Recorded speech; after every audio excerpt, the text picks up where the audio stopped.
So oba oyagala kutandika ekintu nga tekyekwasa ku ekyo kye wasoma ekintu kimu kinjagala okugamba nti sooka okyusa obwongo bwo kubanga abavubuka bangi tebagala tandikawo bintu olw'okuba nti bamanyi nti nasoma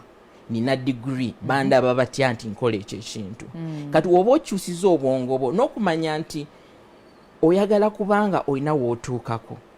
sitera bagamba teri mulimo mubi oba teri bizinesi mbi ne kabalagala oyinza ogizimba mu kalina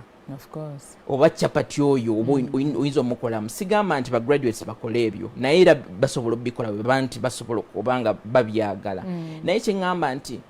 tunuulira wooli either mu community gy'olimu olabe nti kiki ekyetaagisa kinsobola okubanga nkola ki nga nkola tuweeyo ekyokulabirako Samuel kati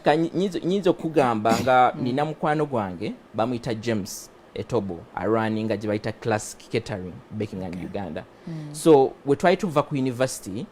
yamanya nti waliwo abakola cake naye tewali basomesa cake mu community ye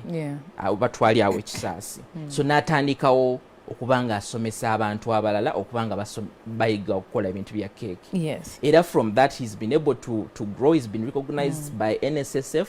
bamurecognize mu bifo bingi era yafuna ne grant ya Mastercard kati kiki ngamba mu ekyo nti ngamba nti woba oli mu kifo kyonna kuba kati olaba Stella omuntu ayinza okulaba n'agamba essuti ezo nsobola okubanga nzikola kantandikiraawo mbere nga njiga kati kiyinza ogamba nti woba oyagala okukola ekintu naye nga tewakisomerera sooka okuguke mu kyo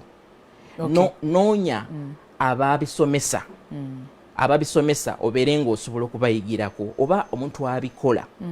obeere ng'osobola omuyigirako woba okoze bw'otyo kigenda kwanguyirako okuba nti ebintu obiyiga n'akatale okayingira bulungi okubanga products zo teziri mediocre wabula products zo za quality okubanga oteekayo amaanyi naye ebintu obitegeera